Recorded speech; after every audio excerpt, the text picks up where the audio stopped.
शांति। आज 7 मार्च 2024 के महावाक्य के मनन चिंतन में प्यारे बाप दादा ने फैमिली प्लानिंग की बात करी। बाप दादा बोले, मीठे बच्चे, पहले तो बाप का कर्तव्य है कांटों के जंगल को खल्लास कर फूलों का बगीचा बनाना। इसे ही नंबर 1 फैमिली प्लानिंग हो जाती है। तो भारत में फैमिली प्लानिंग के लिए पिछले 40 से 50 वर्षों से सरकार मेहनत कर रही है, पैसा खर्च कर रही है, पर फैमिली प्लानिंग तो हो नहीं रही है। दिन पे दिन और संख्या बढ़ती गई, बढ़ती गई, बढ़ती गई। तो बाबा ने आज पूरी मुरली सिर्फ और सिर्फ फैमिली प्लानिंग पे ही चलाई। बाबा ने ये भी बताया कि फैमिली प्लानिंग का मुख्य शास्त्र कौन सा है? गीता। क्योंकि शिव बाबा ही इस गीता ज्ञान के द्वारा हम बेहद के बच्चों को इस पुरुषोत्तम संगम युग पर बताते हैं। काम महाशत्रु है।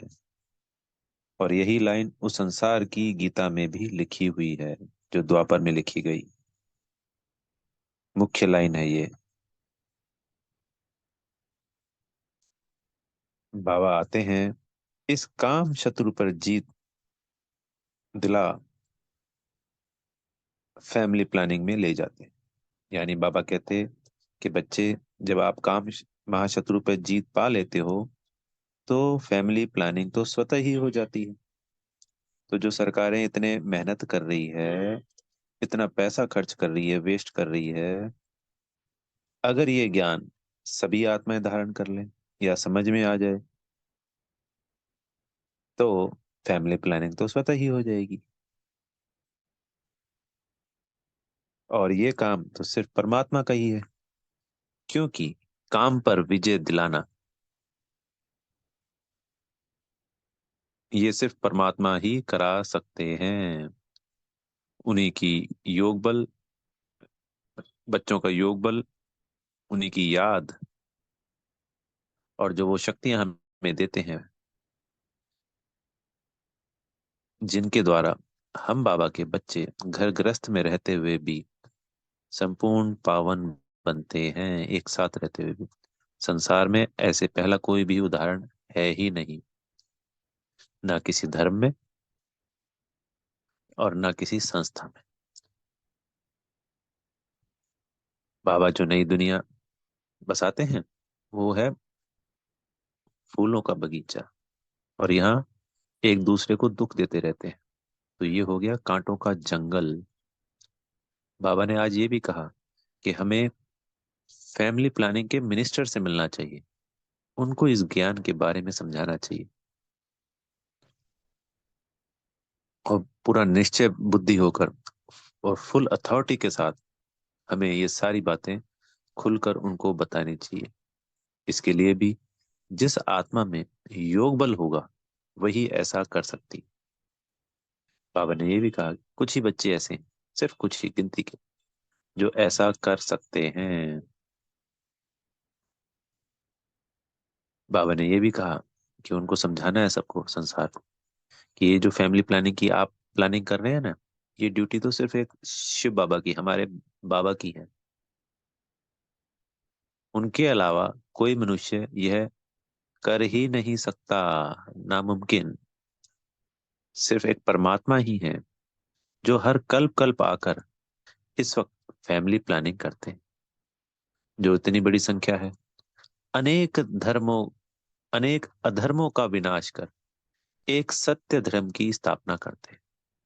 तो वहां पे संख्या बिल्कुल ना के बराबर होती है आज के मुकाबले। कहाँ 8 अरब और कहाँ 9 लाख, बढ़ते बढ़ते जैसे जैसे 2 करोड़। तो वो फैमिली प्लानिंग 2 युगों तक चलती है, जो बाबा पुरुषोत्तम संगम युग पे करते हैं। और इस गीता शास्त्र के द्वारा ही ये फैमिली प्लानिंग होती है।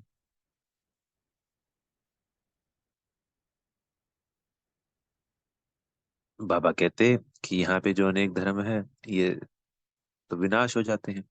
फिर एक पवित्र धर्म, संपूर्ण पावन धर्म, देवी देवता धर्म ही यहाँ पे इस संसार में होता है। आदि सनातन देवी देवता धर्म।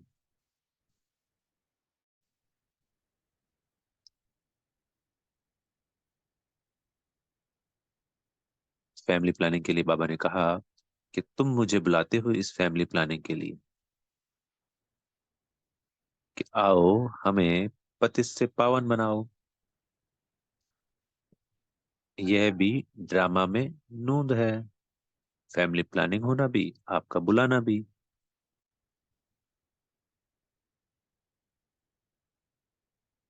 अगर ये सत्य ज्ञान सभी आत्माएं धारण कर लें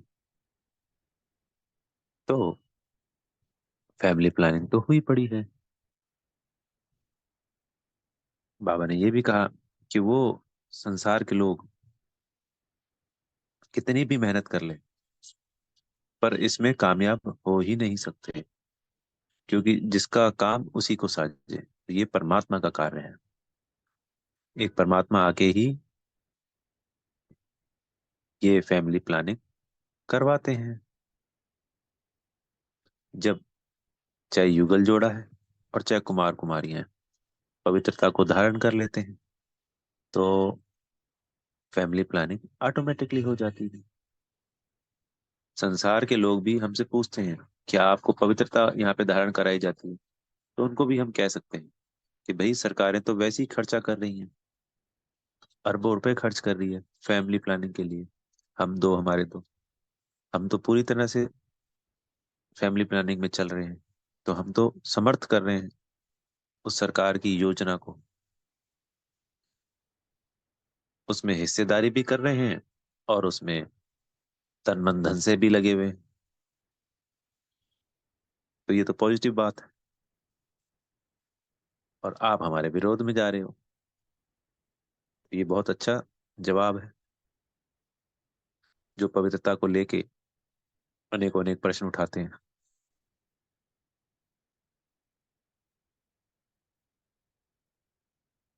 इसके लिए बाबा ने जो फैमिली प्लानिंग का मिनिस्टर है उसको भी, और जो एजुकेशन मिनिस्टर उसको भी समझाने के लिए कहा।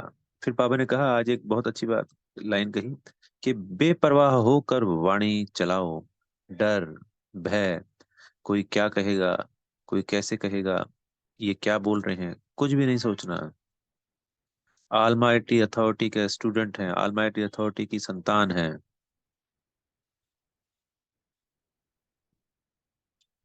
फुल अथॉरिटी के साथ ये वाणी चलानी है। यहाँ तो बाबा कह रहे कि अनेक धर्म, अनेक राज्य, अनेक भाषाएं हैं, और वहां पे सिर्फ एक कुल, एक भाषा, एक राज्य, सब कुछ एक ही एक होता है। ये कांटों का जंगल, वो सुख की दुनिया, फूलों का बगीचा। यहाँ पे जनसंख्या अनेक, वहां पे संख्या नाम मात्र की।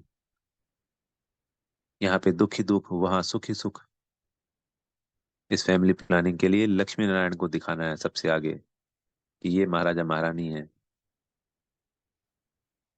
तो जैसे महाराणा लक्ष्मी नारायण, वैसे ही सारी की सारी प्रजा। और पुरुषोत्तम संगम युग पे ही ये निर्विकारी प्लानिंग करके बाबा हमको सदा सदा के लिए निर्विकारी बना देते हैं।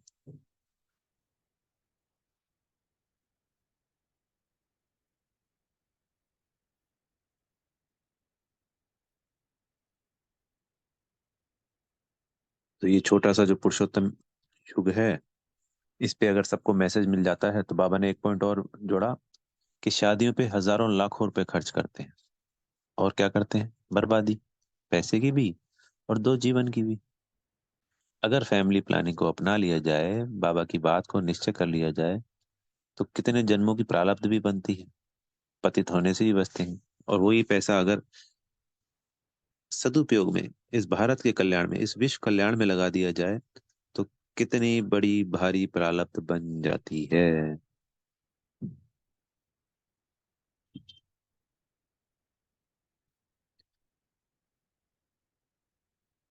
इस फैमिली प्लानिंग के लिए, इस पवित्रता को धारण करने के लिए फिर से वही बात आती है, अपने को आत्मा समझ उस परमात्मा को याद करना है।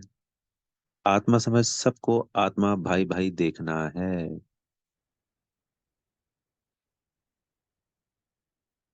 बेहद के सभी आत्मा बच्चे जो सोए हुए हैं, क्योंकि सब तक इस फैमिली प्लानिंग की मैसेज जानी चाहिए। फिर बाबा ने आज वरदान बड़ा वंडरफुल कहा। अपने सरल स्वभाव, शुभ भाव द्वारा भोलानाथ बाप के प्यार का अनुभव करने वाले आकर्षण मूर्त भाव। तो जो बाबा का बच्चा सरल स्वभाव का, शुभ भाव का, अंदर और बाहर दोनों एक जैसा होता है, वही आत्मा बच्चा बाबा का दिल तख्त नशीन बनता है, बाबा के दिल पर चढ़ता है। बाबा ने साफ साफ कहा, भोलेनाथ बाप को सबसे प्रिय भोले बच्चे हैं। भोले अर्थात जो सदा सरल स्वभाव, शुभ भाव और स्वच्छता संपन्न मन और कर्म दोनों में सच्चाई और सफाई वाले हैं। शुभ भाव भी है, स्वच्छता संपन्न मन भी है, मन और कर्म दोनों में सच्चाई और सफाई है। जैसा मन के अंदर है वैसा ही बाहर भी है। जो मन में सोचा वही बोला और वही कर्म किया, इसलिए उसको भोलानाथ भी कहते हैं। क्योंकि कहते हैं भोले का नखवाला तो भोला ही है, भोलानाथ ही है। कई संसार के लोग चिंता करते हैं, माँ बाप, कि ये भोला बच्चा है, इसका क्या होगा। तो फिर कहावत आती है कि अरे भोलानाथ है, भोलों का रखवाला। तो वही बच्चे बाबा के आकर्षण मूर्त बनते हैं, जो सरल स्वभाव के होते हैं, जिन्होंने मन से, बोल से और कर्म से भोले होते हैं।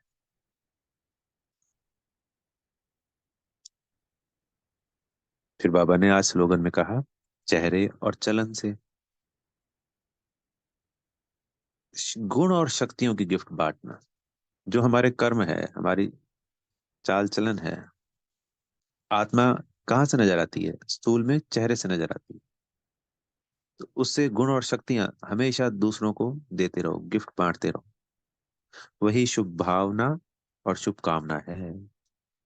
अच्छा, ओम शांति। बेहद का शुक्रिया प्यारे मीठे बाप दादाजी का।